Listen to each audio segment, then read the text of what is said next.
আমার একটা ফ্রেন্ড আছে, সাচ্চা প্রেমিক বন্ধু আমার।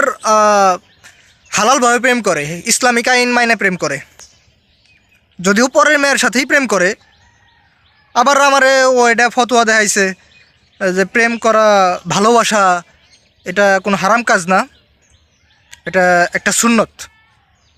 ভালোবাসা, মানুষের প্রতি মানুষকে ভালোবাসা, এটা হারাম হইতে পারে না। মানুষকে মানুষ ভালোবাসে, এটা সুন্নত কাজ। ও তাই পরের মেয়েরে ভালোবাসে, এটা ও হলো সুন্নত আদায় করতেছে। পরের মেয়ের সাথে কথা বলে, এটা একটা সওয়াবের কাজ। আমি ওর সাথে কথা বলে বুঝলাম যতটুকু, ও এইটাই মনে করে যে ভালোবাসা, প্রেম, এটা হলো একটা সুন্নত কাজ, হারাম হইতে পারে না। ও আর একটা কথা কইছিল যে বন্ধু, আমার কইতেছে, বন্ধু আমরা তো প্রেম করি।